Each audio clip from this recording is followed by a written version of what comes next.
here, so excited about this video because if you guys watch my last video called My Vagina Burns After Having Sex, this video is coupled together with this one because that video was really long, and I really like to make videos 5 minutes or less for you guys. I really do try. Anyway, so I wanted to talk to you guys about the first meeting that I had with my physical therapist that's now working with me to heal what's going on, which now I know is the pelvic floor dysfunction. But something very interesting that she said to me that I wanted to share with you guys. What she said was, now she is from Florida, and she mentioned that a lot of girls or a lot of women will have what the physical therapists have coined the nice girl southern syndrome, meaning that if most of the girls down in the South that grew up in the South, you know, the nice girls, grew up with their parents telling them that sex was bad, to not have sex, to don't do sex, don't have sex, it's bad, you know, you need to wait and all of that. And you guys know I'm a huge proponent in waiting for sex until you're married. However, what she was talking about since the, you know, girls are little, they're told by their parents not to have sex. So when they go to have sex finally, because they've been told not to do it and because they've been told that it's bad, it's been bad for so long, that their vagina can actually like clamp up during intercourse. And that can cause pelvic floor dysfunction. When she said that, I was like, oh my goodness, our thoughts. Now I already knew that our thoughts are powerful, but I never thought about it in terms of causing pelvic floor dysfunction. One of the reasons is because I just found out about pelvic floor dysfunction, but I just thought it was so interesting. Another thing that I wanted to share with you guys, how I know that this is so like absolutely amazing, how our thoughts really do play a huge part in our vaginas. Okay, so because after her saying that, I thought about, you know, with my husband and I, we have older children. And so like when our kids were younger, you could kind of have sex in the house and you could kind of get away with telling them mommy and daddy were in the room playing or something. I don't know, like if they overheard something, you can get away with it when they're 3 and 4 years old, close the door, do what you do, come back out, they're not even thinking about it. But when you have teenagers in the home, so I know for myself, now that my kids are older, when my husband and I are intimate, I tend to want to clam up because I want the bed to not be loud. I want to keep the noise down.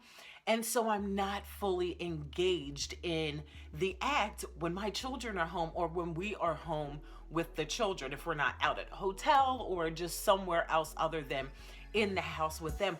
I noticed that I tend to clamp up, so that had another played a part in the pelvic floor dysfunction too. So that is so big, and you parents out there that have older children in the house, I know you know what I'm talking about. When it's time for you and your husband to go be intimate, women especially, we kind of think about are the kids going to hear me? Are we going to wake them up? Where the guys, they're a little bit different. They don't think all about that, you know, during that time. They're thinking about that one thing.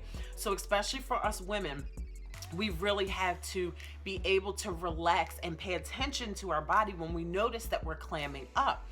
The other thing is, a couple years ago, more than a couple years ago, maybe about 10 years ago, I remember my sister-in-law, hey lady, Natalie, if you are watching this video, I remember her telling me that that you can have an orgasm without touching yourself, without being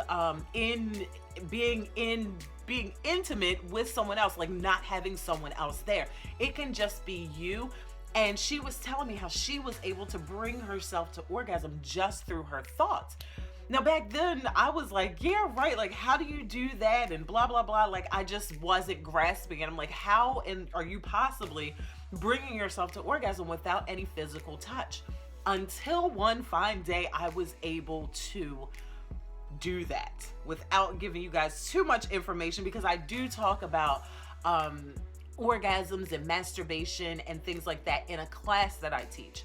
And that class is called How to Master Your Mornings, for those of you who are interested. So anyway, so during this time, I'm like, oh my goodness, this is so like mind blowing. Like literally your mind can create anything that you put it to. So for those of you who are experiencing this burning in your vagina after sex, take into account what you're thinking about during the time when you are intimate with your partner, and really try to feel where those thoughts are going. This is something else too. I want you to notice, like, have you ever like gotten excited about something, and when you get excited, there's like a jolt that happens in your body, like a jolt of energy.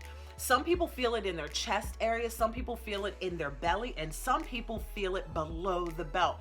Like if you get nervous about something, you'll get like a jolt of energy. You know, when you're a kid and you're all excited and you're going to an amusement park and you see the sign on the street and it's like you're 5 minutes away and it's like you get this burst of excitement. I want you to notice, where does that excitement hit you? Does it hit you in your chest? Does it hit you in your belly? Or does it hit you in underneath the belt, down in your vagina area?